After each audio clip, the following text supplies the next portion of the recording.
이렇게 많이 오르면은 또 막상 뉴스에 팔아라가 나오면서 가격이 떨어지는 거 아닌가라고 생각할 수 있는데, 이더리움 현물 ETF의 경우는 승인 이후에 오히려 가격이 더 오를 수 있다. 지금 현재 가장 모멘텀이 좋을 것으로 생각되는 것은 역시나 암호화폐, 그리고 그 중에서도 비트코인이고요. 이번 사이클이 가장 기대가 되는 것은 그 모든 효과가 정말 본격적으로 시작되는 게 올 정도부터예요. 올해 말 정도가 되면은 2억 정도 사이의 가격이 될 수 있지 않을까.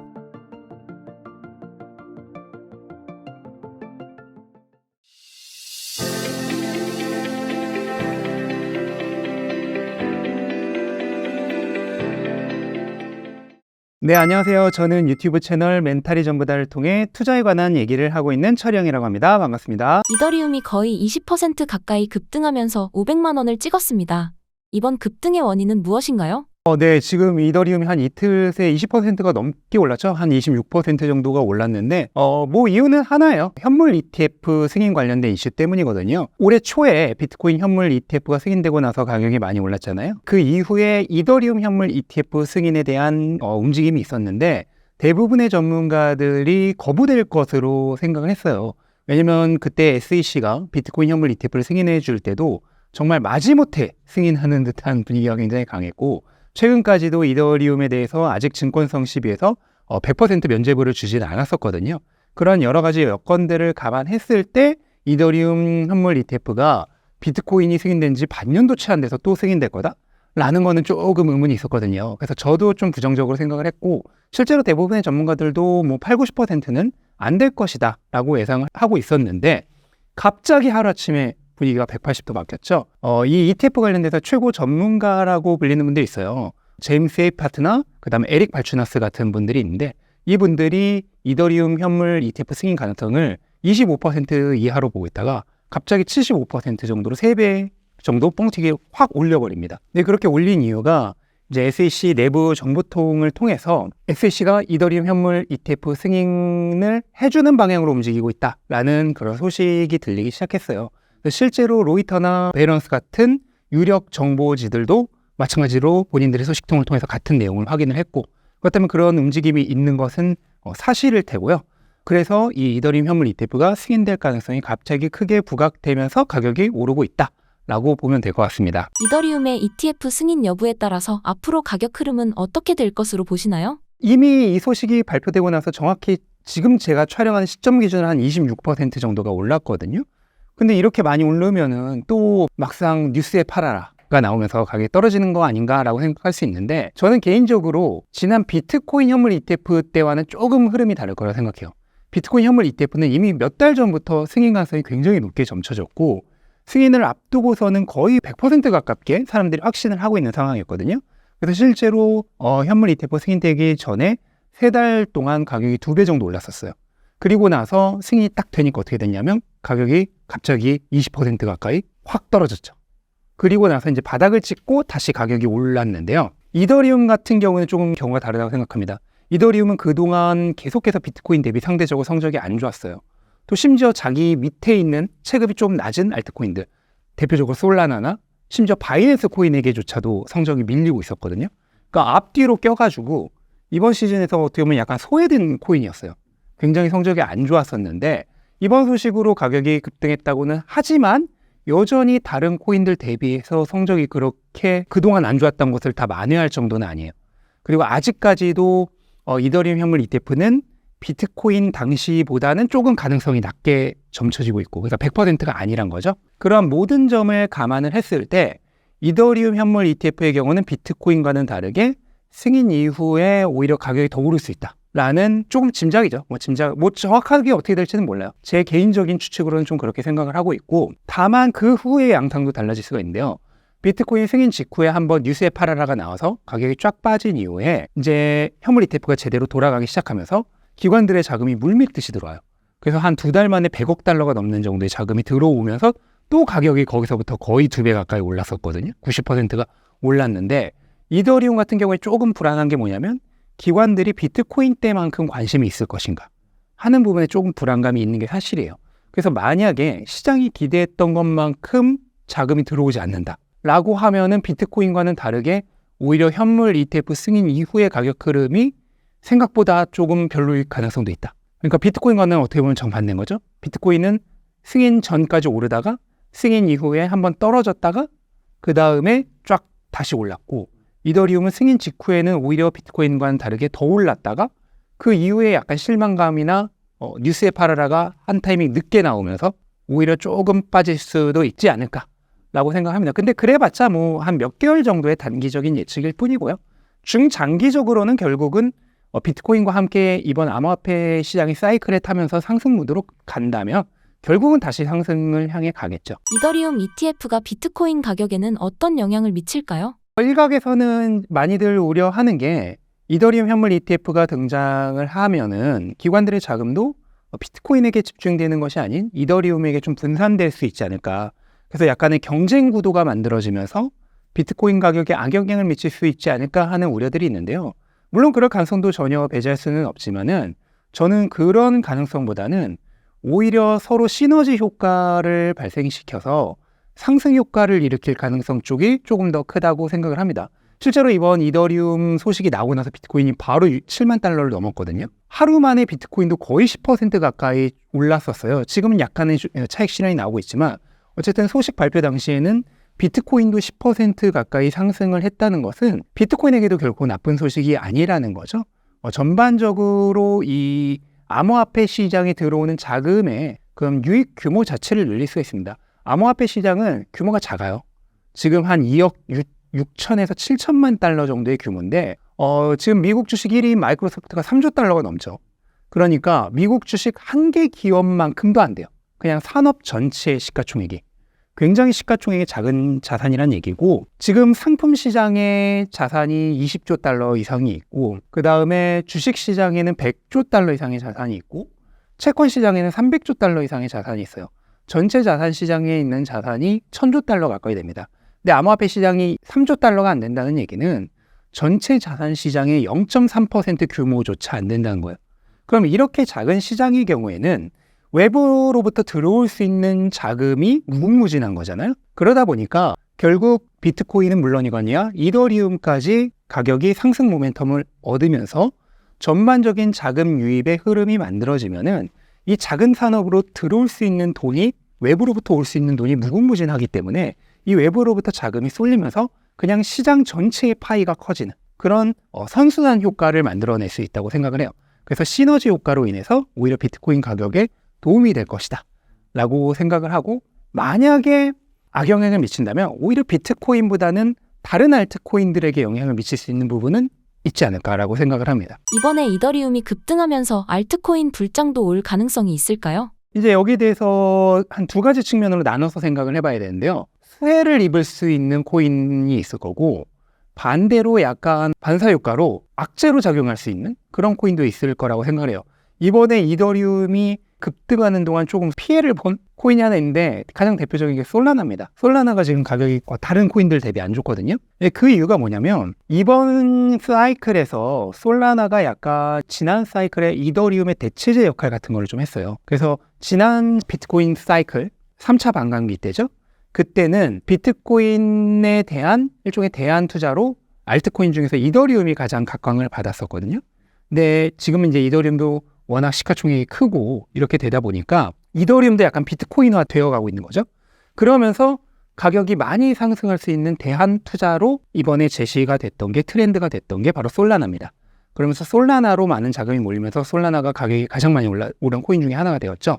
근데 만약에 이더리움 쪽으로 자금이 흘러 들어간다. 그러면 비트코인은 아예 이 알트코인과는 조금 이제 다른 자산으로 분리가 되어온다고 보고, 같은 자산군 안에서 경쟁 구도가 일어날 수 있잖아요. 그런 구도 중에 하나로 솔라나가 조금 피해를 볼 가능성, 그러니까 솔라나로 흘러 들어가던 자금이 이더리움으로 그 흐름의 방향이 바뀔 가능성이 제기되고 있고, 그로 인해서 지금 솔라나가 조금 안 좋은 거죠. 하지만 반대로 이더리움이 가격이 상승하면은 혜택을 받을 수 있는 코인들도 있는데, 가장 대표적인 게 이제 이더리움 레이어 2 코인들 또는 이더리움 생태계 안에 편입되어 있는 코인들이에요. 가장 대표적으로 폴리곤, 매틱이 있을 수 있고, 그 다음에 시바이누나 페페 같은 밈 코인들도 이더리움 생태계 안에 있는 코인이기 때문에 이런 코인들은 이더리움이 상승하면 함께 상승할 가능성이 조금 있죠. 알트코인 안에서는 약간 이더리움과 경쟁 구도에 있는 솔라나 같은 코인들은 피해를 볼 수가 있고, 반대로 이더리움 생태계 안에 있는 매틱화 같은 코인들은 혜택을 입을 수 있고, 이렇게 조금 나뉘어진다고 일단은 볼 수가 있습니다. 그렇지만 전반적으로 봤을 때는 결과적으로 이 암호화폐 시장 자체에 들어오는 자금이 늘어나면서 상대적으로는 조금 피해를 입을 수 있을지 몰라도 개별적으로 봤을 때는 결코 이게 악재로 작용하지는 않을 거라고 생각을 합니다. 예를 들어 솔라나라 하더라도 이더리움이 30% 오르는 동안 솔라나는 15%밖에 안 올라. 그러면 상대적으로는 피해로 보고 있는 것처럼 보이지만은 뭐 개별적으로 봤을 땐 전혀 손해가 아니잖아요. 그런 식으로 알트코인 전체에는 나쁘게 작용할 거라고 생각하지는 않아요. 이더리움 현물 ETF가 승인되면 가장 기대되는 효과는 무엇일까요? 일단 첫 번째로 비트코인뿐만 아니라 이더리움으로도 기관들의 자금이 흘러들어오면서 이 암호화폐 자체에 대한 기관급 채택이 증가하는 거. 일단 이게 첫 번째가 되겠고, 또 이더리움 현물 ETF가 승인된다는 건 상당히 상징적인 의미가 있어요. 그동안 반암호화폐적인 정책을 펼치고 있던 미국 정부가 이제 비트코인뿐만 아니라 약간은 증권성 시비가 남아있는 이더리움조차도 승인을 해줬다는 것은 이제 정책적으로 신암호화폐적으로 전환되는 계기가 되지 않을까라는 그런 조금 중대한 효과가 있을 것이라고 생각을 합니다. 지금과 같은 상황에서는 어떻게 투자하는 게 좋을까요? 네, 일단 당장 뭐 승인 자체도 어떻게 될지 모르고, 비트코인 때도 그랬지만 승인 직후에 가격 변동성이 굉장히 심할 수 있거든요. 근데 그거 방향을 읽는다는 것이 굉장히 어려워요. 사실상 불가능해요. 럭비공처럼 어디로 튈지 모르는 거기 때문에. 따라서 이런 어떤 이벤트 하나에 조금, 그러니까 우리가 도박식으로 이렇게 어떤 쪽으로 갈 것이다 하고 베팅을 하는 것보다는 그냥 이번 사이클 전체를 길게 보고, 비트코인 사이클 자체가 앞으로도 1년 또는 그 이상 남아있기 때문에 좀 긴 안목에서 좀 천천히 투자를 하셨으면 좋겠다라는 생각을 해봅니다. 비트코인 가격이 지지부진하다가 다시 1억 원에 가까워졌습니다. 최근 비트코인 상승 이유는 무엇일까요? 한 4가지 정도로 다뤄볼 수 있는데요. 우선 첫 번째로는 비트코인 가격이 작년부터 6개월 정도 만에 거의 뭐 한 2~3배 정도가 올랐거든요. 그러다 보니까 굉장히 그 차익 실현 욕구가 강해져 있는 상황이었어요. 그런 상황에서 비트코인 가격이 전고점을 넘으면서 강력한 차익 실현이 나왔고, 근데 그 차익 실현이 지금 거의 마무리되어 가고 있는 국면으로 보입니다. 최근 단기 투자자들의 평균 매수 가격, 평단이라고 하죠. 이게 6만 달러 위로 올라왔어요. 그게 원래 5만 달러 이하였거든요. 그러니까 굉장히 지금 현재 가격과 차익이 있었던 투자자들의 평균 단가가 이제 차익이 별로 없는 수준까지 좁혀진 거죠. 그러면서 차익 실현 매물이 거의 다 소화가 되어가고 있는 과정이다 라는 게 일단 첫 번째가 있겠고, 두 번째로 거시경제 환경이 좀 많이 분위기가 달라졌어요. 원래는 경기가 너무 강하고 고용도 강하고 그러다 보니까 물가도 강하면서 어쩌면 연내 금리 인하가 없을지도 모르겠다 라는 의견까지 나오고 있는 상황에서 최근에 갑자기 고용이 좀 안 좋아졌죠. 그리고 이번에 CPI가 발표됐는데 물가도, 그놈 물가가 한 달 만에 0.2%포인트가 떨어지면서 꽤 하락 추세가 좀 보이기 시작했어요. 그러면서 다시 금리 인하에 대한 전망이 원래대로 돌아왔습니다. 연내 한 2차례 정도 9월부터 금리 인하 시작해서 로 바뀌면서 다시 금리 전망치가 내려왔다는 것도 굉장히 고무적인 상황이고요. 세 번째로는 현물 ETF인데요. 비트코인 가격이 많이 오른 거에 현물 ETF가 뭐 1등 공신이라는 건 아무도 부정할 수 없죠. 근데 이게 전고점을 넘어가면서 현물 ETF들의 평균 단가도 5만 달러 이하였어요. 근데 그게 이제 최근에 6만 달러까지 올라왔거든요. 그러면서 현물 ETF도 차익 실현 욕구가 굉장히 강했는데, 여기서도 차익 실현이 그동안 나오면서 가격이 정체되어 있었다. 실제로 최근 2달간 비트코인 현물 ETF로 자금 유입이 거의 제로였습니다. 그러다가 지난주부터 분위기가 바뀌었어요. 다시 이 차익 실현이 거의 소화가 되면서 지난주부터 지금 촬영을 하는 오늘까지 7거래일 연속 자금이 순유입이 됐고요. 최근 4~5일간은, 최근 한 일주일간은 매일같이 한 평균 4,000개 정도의 비트코인이 현물 ETF로 유입이 됐습니다. 근데 반감기가 지나고 나서 지금 비트코인이 하루에 450개밖에 생산이 안 되거든요. 그런데 현물 ETF만 그거의 거의 9배 정도를 가져가는 거예요. 4,000개를 가져가니까. 하루 생산되는 양의 9배를 현물 ETF가 가져간다면 당연히 공급과 수요의 불균형이 일어날 수밖에 없겠죠. 그거가 있겠고, 그 다음에 마지막으로는 이제 일부에서도 얘기했던 이더리움 현물 ETF 승인 기대감으로 인해서 지금 투심이 좋아졌다는 거. 그런 측면들이 있으면서 지금 미국 달러로는 7만 달러를 다시 넘기는 그런 좋은 흐름으로 이어지고 있죠. 비트코인 투자자들이 앞으로 주목해야 할 이벤트 혹은 미국 측 발표가 있다면 무엇이 있을까요? 네, 뭐 당장 눈앞으로는 두 개가 있죠. 이더리움 현물 ETF가 이거 촬영일 기준으로 이번 주 금요일 정도에 있을 예정인데 여기서 승인이 되냐 안 되냐가 단기적 투심에 엄청난 영향을 미칠 수 있겠고, 근데 뭐 이거는 결과적으로는 원래는 거부된다고 생각했던 거니까 네, 결과적으로는 큰 이슈는 아니고 단기적인 충격 정도고요. 그보다 더 중요한 거는 다음 주에 있을 5월 31일에 있을 PC 물가지수의 발표가 오히려 더 중요하다고 생각을 해요. PC 물가도 지금 최근 몇 개월 동안 거의 내려가지 않는 모습을 보이고 있었거든요. 그리고 앞으로도 조금 한두 달은 그럴 가능성이 높게 점쳐지고 있는데, 결국 연준의 2% 물가 목표의 기준이 되는 것은 근원 PC 물가거든요. 이 근원 PC 물가가 2%를 향해서 얼마나 진전이 있느냐, 이게 시장이 가장 핵심적으로 바라보고 있는 것이기 때문에 일단은 물가가 앞으로 어떻게 될지가 가장 중요한 이벤트가 될 것 같습니다. 올해 금리 인하 가능성에 대해 어떻게 생각하고 계시나요? 저는 금리 인하가 무조건 된다고 보고요. 그 시기도 선거 이전이 될 가능성이 크다고 생각을 해요. 그래서 선거 이전의 금리 인하를 통해 시장에 좀 단기적인 펌핑도 해야 할 필요가 있겠죠. 정권 입장에서는. 그러한 것들을 생각했을 때 특히 선거가 원래 유동성 확장의 가장 뭐 기본이 되는 그런 이벤트라는 것을 감안을 했을 때 선거 이전이라고 하면 뭐 9월이 될 가능성이 높겠죠.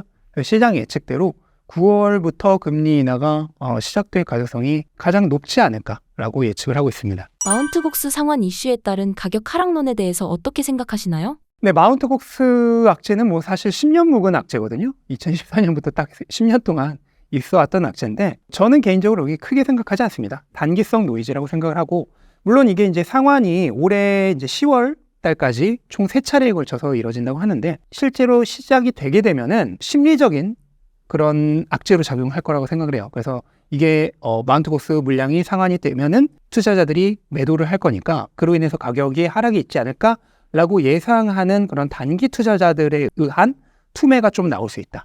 그래서 심리적 악재로 작용할 수 있지만 실질적으로 시장에 주는 영향은 크지 않을 거라고 생각을 합니다.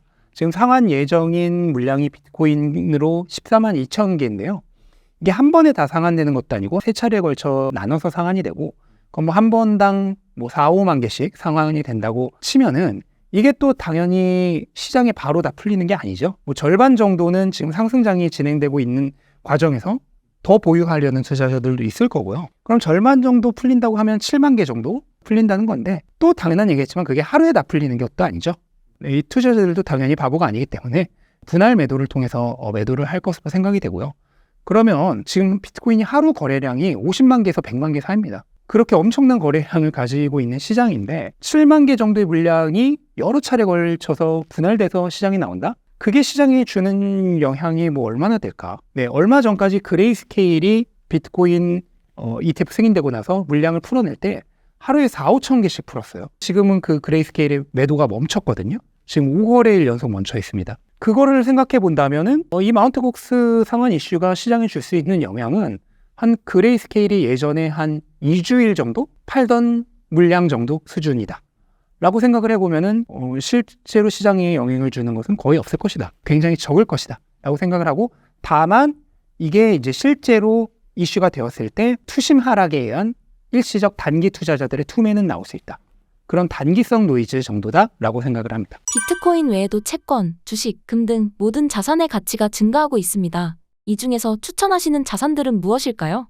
채권도 지금 이제 금리 인하가 예정되어 있기 때문에 채권은 금리와 반대로 움직이기 때문에 가격이 상승을 하고 있고, 그 다음에 주식도 뭐 지금 3대 지수가 계속 신고가잖아요.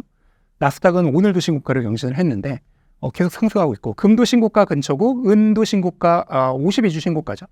를 경신을 하면서 모든 자산이 오르고 있어요. 모든 자산이 결국 오른다는 것은 결과적으로 얘기하면 화폐 가치가 하락을 하고 있다는 얘기입니다. 그리고 이제부터 금리 인하가 시작되죠. 그럼 다시 유동성 확장 사이클로 들어가는 건데, 이 유동성 확장 사이클로 들어가면 화폐 가치 하락은 더 심해지겠죠. 그래서 앞으로 한 최소 2년 정도는 모든 자산 시장이 상승하는 자산 시장 상승 사이클이 올 거라고 생각을 해요. 근데 이 시점에서도 지금 현재 가장 모멘텀이 좋을 것으로 생각되는 것은 역시나 암호화폐, 그리고 그 중에서도 비트코인이고요. 왜냐하면 비트코인은 자체적인 상승 사이클도 이번에 도래를 했잖아요. 근데 여기에 자산 시장 상승 사이클, 그 다음에 유동성의 확장 사이클도 함께 맞물린단 말이에요.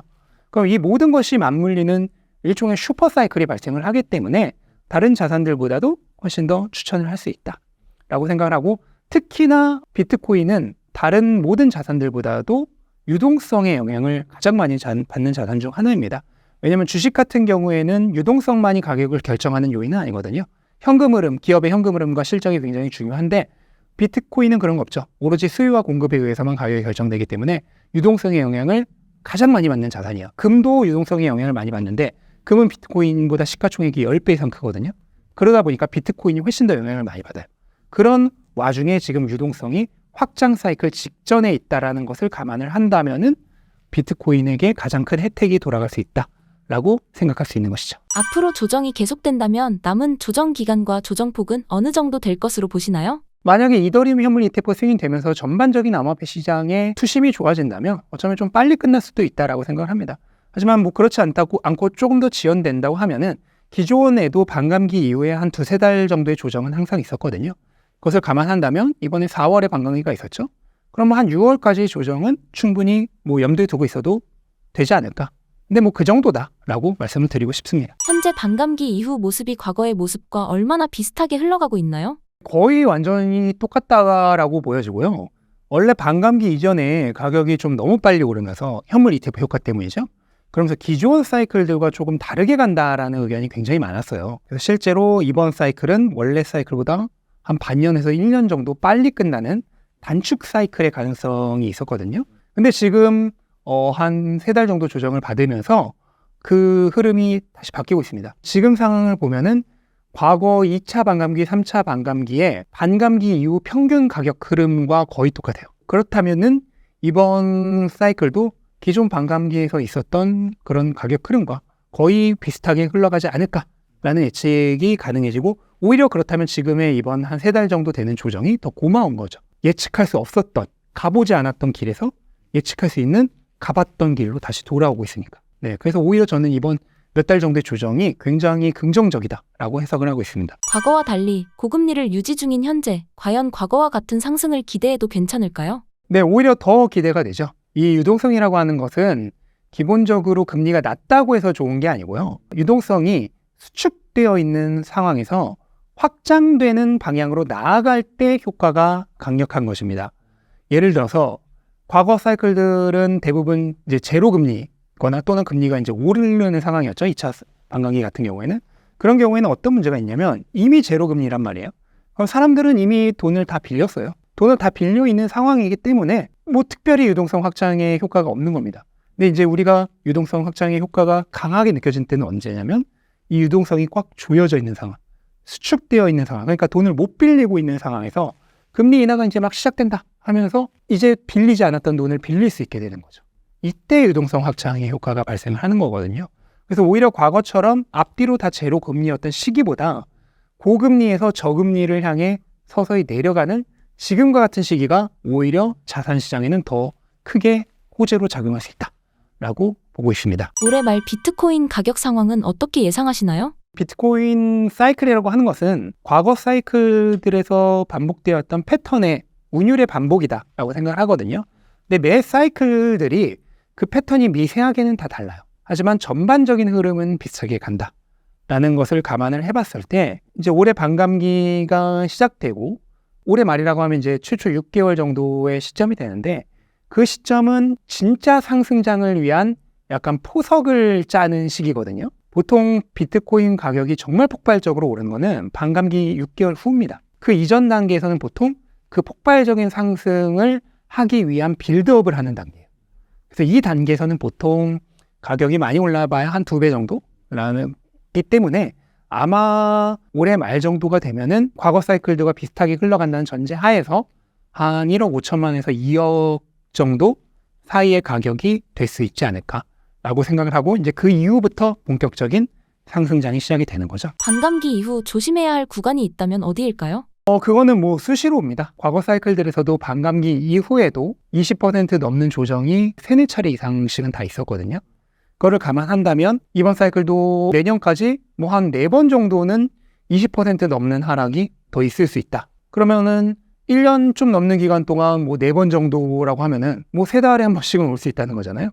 그렇기 때문에 언제든지 그런 조정 구간이 있을 수 있다는 것을 감안을 하시고 투자를 해야겠습니다. 작가님께서 이번 3분기에 비트코인이 슈퍼사이클에 진입할 것으로 예상해 주셨었는데요. 앞으로 어떻게 진행될까요? 이번 사이클이 가장 기대가 되는 것은 기존 비트코인 반감기 사이클들처럼 비트코인 가격 상승의 가장 중요한 요인인 비트코인 반감기로만 상승장이 유지가 되는 게 아니라 거기에 수요를 굉장히 끌어들일 수 있는 현물 ETF의 승인, 그리고 금리 인하의 시작, 그러니까 유동성 확장 사이클이죠. 이 모든 것들이 겹쳐지면서 슈퍼 사이클이 될 것이다 라고 예상을 했었는데, 그 모든 효과가 정말 본격적으로 시작되는 게 올 3분기 정도부터예요. 과거 사이클들에서 반감기 이후에 가격이 본격적으로 오르기 시작한 게 반감기 6개월 후라고 말씀을 드렸잖아요. 그 얘기는 뭐냐면 반감기 효과 자체가 정말로 본격적으로 나타나는 게 한 6개월 정도 시간이 걸리기 때문이에요. 왜냐면 반감기가 지났다고 해서 하루 채굴되는 비트코인의 양이 절반으로 줄었다고 해서 그냥 그게 바로 다음 날부터 시장에 영향을 주는 건 아니거든요. 왜냐면 시장에 이미 충분한 재고가 있잖아요. 거래소에 재고가 있기 때문에 우리가 뭐 예를 들어서 슈퍼에서 사들여 오는 물품을 절반으로 줄인다고 해서 당장 내일 그 가판대에 있는 물건이 다 사라진 게 아니죠. 하지만 계속해서 들여오는 양이 적다 보면은 언젠가 가판대에 있는 양도 다 떨어지겠죠. 그것처럼 비트코인이 채굴량이 절반으로 됐다고 해서 사람들이 팔려고 하는 재고가 다 사라진 게 아닙니다. 그 재고가 있는 동안은 가격이 그렇게 큰 영향을 받지 않아요. 하지만 지속적으로 수급의 불균형이 발생을 하면 언젠가는 팔고자 하는 물량이 확 줄어들겠죠. 그때부터 본격적으로 가격의 상승이 오는데, 그게 이제 비트코인 반감기 후 한 6개월 정도 지나서예요. 그러면 4월에 반감기가 있었으니까 6개월 후라고 하면 뭐 10월 정도잖아요. 그러니까 딱 3, 4분기 정도가 되는 거죠. 3분기 좀 지난 시점부터가 이제 본격적으로 반감기 효과가 나타나는 거고.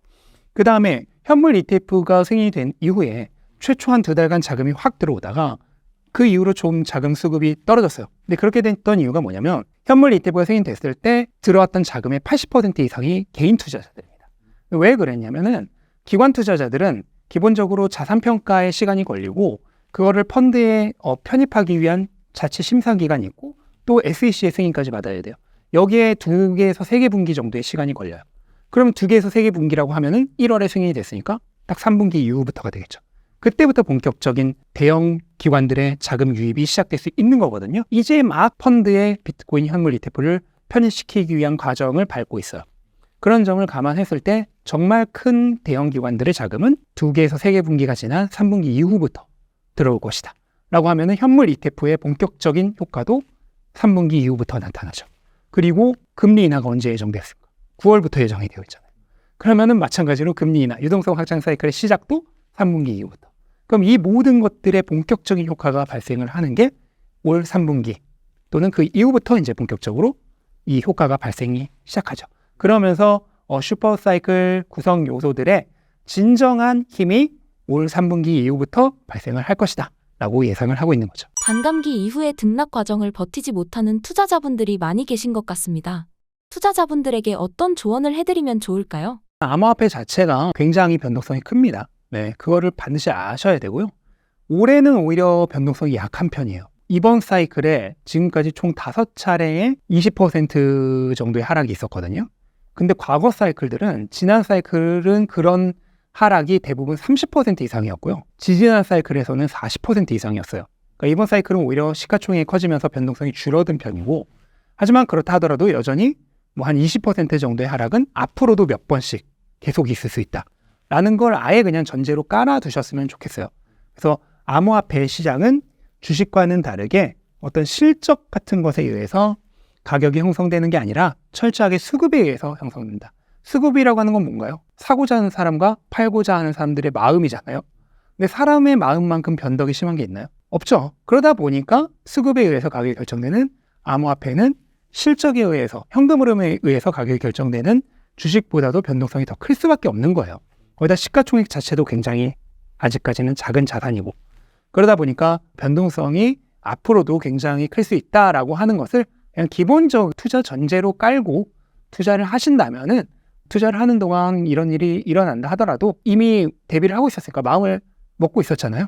앞으로도 20-30% 하락은 뭐 4번이건 5번이건 올 수 있다 라고 생각을 하고 있었기 때문에 그런 마음의 준비를 안 하고 있다가 조정을 맞을 때보다는 훨씬 더 수월하게 견뎌내실 수 있지 않을까 생각을 합니다. 신사임당 시청자분들을 위한 한마디 부탁드립니다. 비트코인 슈퍼사이클 이제부터 시작입니다. 올해 3분기부터 본격적인 슈퍼사이클의 효과가 나타나기 시작할 거고 결국 지난 사이클들과 마찬가지로 굉장히 엄청난 일들이 벌어질 것으로 기대가 되니까요. 동기 잃지 마시고 원칙 잘 지키시면서 꼭 이번 사이클을 통해서 큰 성과를 이루셨으면 좋겠습니다.